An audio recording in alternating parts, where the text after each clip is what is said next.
چوتھا سوال یہ پوچھا گیا ہے کہ ہمارے محلہ میں ایک امام مسجد ہیں، ان کی تنخواہ 18 سے 20,000 روپے ہیں اور ان کا مکان کرائے کا ہے۔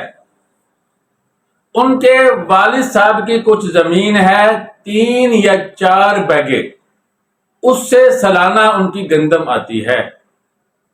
3-4 بہن بھائی ایسے ہیں جن کی ابھی تک شادی نہیں ہوئی اور وہ امام مسجد گھر کے سربراہ ہیں، وہی گھر کا خرچہ جو ہے وہی پورا کرتے ہیں، وہی اس کو کنٹرول کرتے ہیں۔ والد صاحب جو ہے وہ بوڑھے ہیں، کیا ہم ان کو زکوٰۃ دے سکتے ہیں یا نہیں؟ اس کا جواب یہ ہے کہ یہ کچھ تفصیل میں آپ کے سامنے عرض کر دوں گا، آپ نے خود اس میں سے اس سوال کا جواب نکالنا ہے، اور یہ بھی آپ نے سوچنا ہے کہ کیا امام مسجد کی خدمت زکوٰۃ کے پیسے سے ہی کی جاتی ہے کہ کوئی اور راستہ نہیں، عطیات ان کے لیے نہیں اور دوسرا کوئی راستہ نہیں ہے ان کی خدمت کا؟ یہ اس کا بھی آپ نے خود سوچنا ہے۔ نصاب 3 طرح کے ہوتے ہیں۔ ایک وہ نصاب کہ جس کے ہوتے ہوئے انسان کسی سے مانگ نہیں سکتا، سوال نہیں کر سکتا، وہ یہ ہے کہ آدمی کے پاس ایک دن کی روزی روٹی موجود ہو اور اس کے پاس پہننے کے لیے کپڑا موجود ہو۔ ایسا آدمی کسی سے مانگ نہیں سکتا، اگر مانگے گا تو اس کو گناہ ہوگا، یہ ناجائز ہے۔ اور یہ اگرچہ دوسرے مالداروں کے لحاظ سے یہ فقیر ہے، مگر شریعت اس کو مانگنے کی اجازت نہیں دیتی۔ ایک نصاب یہ ہے کہ انسان کے پاس ایک دن کا کھانا موجود ہے اور بدن پر کپڑا موجود ہے، یہ کسی سے سوال نہیں کر سکتا، اگر کوئی اسے دے تو یہ لے سکتا ہے۔ نمبر 1۔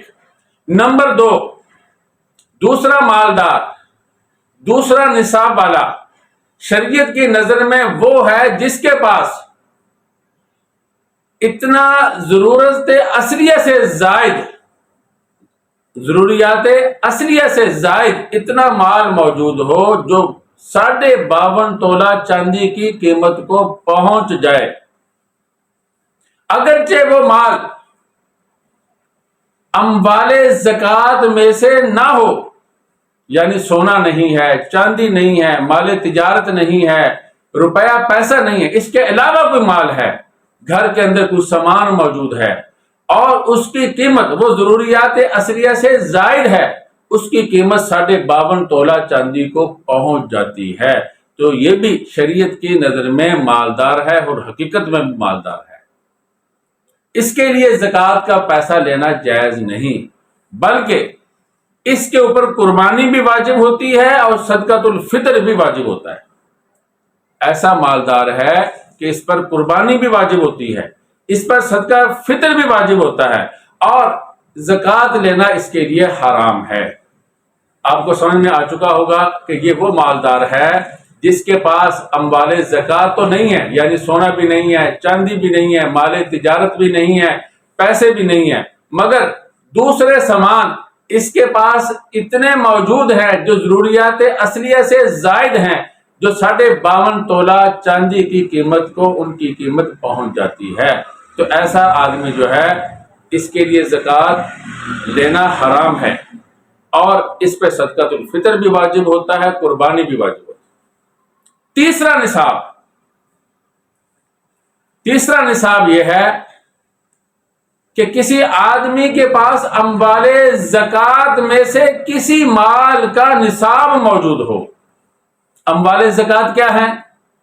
روپیہ پیسہ، سونا، چاندی، مال تجارت، ان میں سے کسی مال کا نصاب موجود ہو، یہ تیسرا مالدار شخص ہے جس کے اوپر زکوٰۃ فرض ہوتی ہے، جس کے اوپر قربانی بھی فرض ہوتی ہے۔ قربانی تو دوسرے نمبر والے پہ بھی فرض ہو رہی تھی اور یہ وہ مالدار ہے جس پر زکوٰۃ فرض ہے. یہ زکوٰۃ کیسے لے سکتا ہے؟ یہ اس کے لیے بھی زکوٰۃ لینا حرام ہے، بلکہ یہ اپنی زکوٰۃ خود نکالے گا. اب میں نے یہ 3 قسمیں مالداروں کی آپ کے سامنے ذکر کر دی ہے. اب آپ اپنے امام صاحب کو ان 3 قسموں میں کس قسم میں آتے ہیں آپ خود دیکھ سکتے ہیں. یہ آپ نے خود فیصلہ کرنا ہے، فیصلہ آپ کے ہاتھ میں ہے.